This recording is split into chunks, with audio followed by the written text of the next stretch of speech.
7 पाठ 2 वर्ण विचार। हिंदी में 52 वर्ण हैं जिनकी सहायता से अनेक शब्दों का निर्माण होता है। छोटा अ, ई, उ, ए, ध, च, ह, य, स आदि वर्ण हैं। वर्ण की तीन विशेषताएं होती हैं। विशेषताएं: इसके टुकड़े नहीं हो सकते।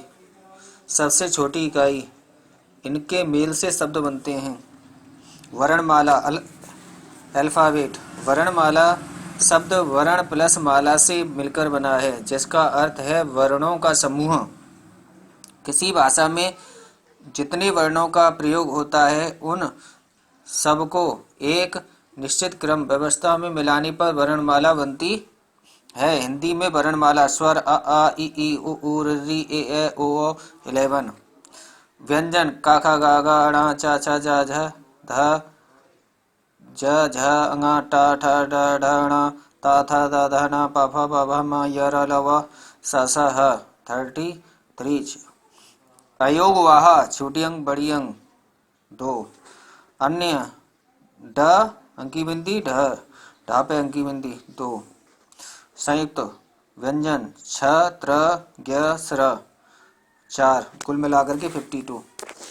वर्णों का उच्चारण होठों से लेकर गले तक के भिन्न भिन्न अवयवों की सहायता से होता है। उच्चारण की दृष्टि से भाषा के वर्णों को दो भागों में बांटा गया है: वर्ण स्वर, व्यंजन। स्वर वॉवेल्स वह ध्वनि जो किसी अन्य ध्वनि वर्ण की सहायता के बिना स्वतः बोली जा सके, स्वर कहलाते हैं। स्वर के भेद। स्वर के निम्नलिखित 3 भेद हैं: ह्रस्व स्वर, दीर्घ स्वर, प्लुत स्वर। ह्रस्व स्वर जिन स्वरों के उच्चारण में बहुत कम समय अर्थात एक मात्र आधा काल लगता है, उन्हें ह्रस्व स्वर कहते हैं। इनकी संख्या 4 है: अ ई उ ऋ। ह्रस्व स्वरों को मूल स्वर भी कहते हैं। इनमें ऋ का प्रयोग केवल संस्कृत के तत्सम शब्दों में होता है, जैसे ऋतु, ऋषि, कृपा आदि। हिंदी में इन स्वरों का उच्चारण ऋ के रूप में होता है। नंबर 2 दीर्घ स्वर। जिन स्वरों के उच्चारण में ह्रस्व से दुगना समय लगता है उन्हें दीर्घ स्वर कहा जाता है। इनकी संख्या 7 है: बड़ा आ, ई, उ, ए, ऐ, ओ, औ। प्लुत स्वर जब किसी स्वर के उच्चारण में ह्रस्व स्वर से तिगुना समय लगे तो उसे प्लुत स्वर कहते हैं। प्लुत रूप का निर्देश करने के लिए संस्कृत में स्वर के आगे 3 का अंक लिखने की परंपरा है, जैसे ओम आदि, परंतु हिंदी में इसका प्रयोग प्रचलन नहीं है। औ ध्वनि। हिंदी के अनेक शब्दों का प्रयोग आजकल हिंदी में होने लगा है। कुछ शब्दों जैसे डॉक्टर, कॉलेज, हॉल, बॉल आदि में आ ध्वनि पाई जाती है। यह ध्वनि बड़ा आ और ओ के बीच में स्थित है। इसका प्रयोग केवल अंग्रेजी के शब्दों के लिए होता है। ओ तथा आ के उच्चारण अंतर से शब्दों के अर्थ बदल जाते हैं। स्वरों की मात्राएं। स्वरों को लिखते समय स्वर का प्रयोग 2 रूपों में किया जाता है अपने मूल रूप में। अब अ प्लस ब आम, बड़ा आ प्लस म इमली। मात्रा के रूप में राजा र प्लस आ की मात्रा यानी बड़ा आ प्लस ज प्लस आ की मात्रा आ। कील का हलंत प्लस बड़ी की मात्रा प्लस ल। इन शब्दों में आ तथा ई स्वर के प्रयोग मात्रा के रूप में हुए हैं। स्वर और इनकी स्वर और मात्राएं। विशेषताएं: छोटे आ की मात्रा नहीं होती, बाद बाकी सबकी होती है। आ रहित वर्ण हलंत लगाकर लिख जाते हैं, जैसे का हलंत। नंबर 2 छोटे ऊ बड़े ऊ की मात्राएं रा के रूप में मध्य में लिखी जाती हैं। रुपया रूप। स हलंत के साथ ऋ की मात्रा जुड़ने पर स्र बनता है। ररी की मात्रा रा के साथ नहीं लगती। अयोगवाह। अयोगवाह हिंदी वर्णमाला में स्वरों और व्यंजनों के अतिरिक्त दो अन्य वर्ण भी हैं, छोटी अंग तथा बड़ी अंग।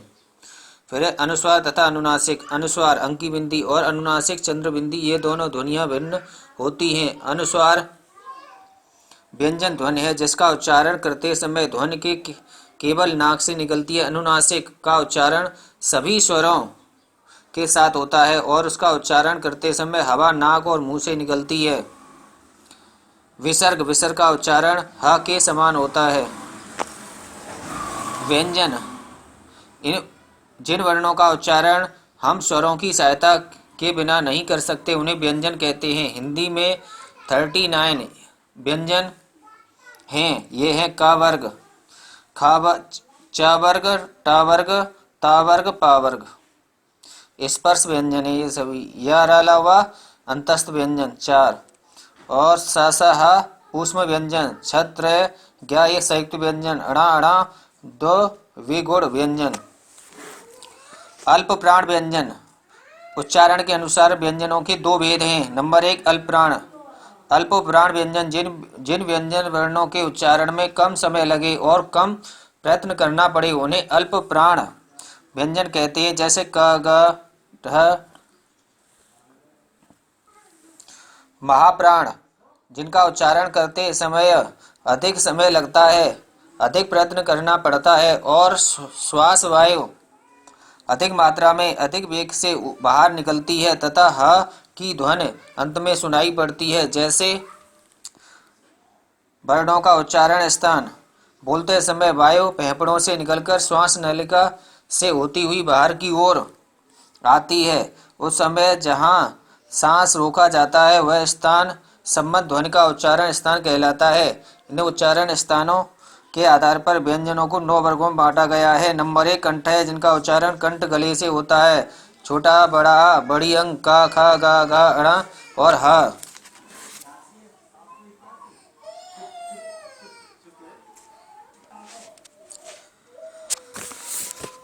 नंबर 2 तालव्य जिनका उच्चारण तालु के द्वारा होता है। छोटी बड़ी च छ झ झ अंगा या स। नंबर 2 मूर्धन्य व्यंजन जिनका उच्चारण मूर्धा मुख की छत से होता है। ट ठ ढ ढ दो पैड़ा णा खुद पढ़ लीजिए। नंबर 3 मूर्धन्य जिनका उच्चारण। नंबर 4 दंत्य जिनका उच्चारण ऊपर के दांतों पर जीभ के लगने से होता है, स्वयं पढ़िए। नंबर 5 ओष्ठ्य जिनका उच्चारण दोनों होठों की सहायता से होता है। नंबर 7 दंतोष्ठ्य जिनका उच्चारण निचले होठों के साथ दांतों के मिलने से होता है वह।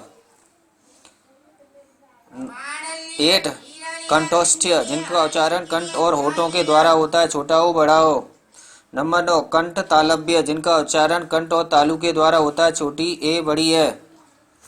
उच्चारण के समय स्वर तंत्रिकाओं में कंपन के आधार पर हिंदी वर्णमाला में 2 वर्ण हैं।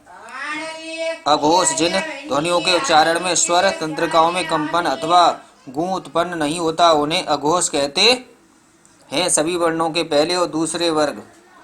फिर नंबर 2 संघोष जिन ध्वनियों के उच्चारण में स्वर तंत्रिकाओं में कंपन होता है उन्हें सघोष कहते हैं, जिनका उच्चारण करते समय यदि गले पर हाथ रखा जाए तो कंपन का आभास किया जाता है।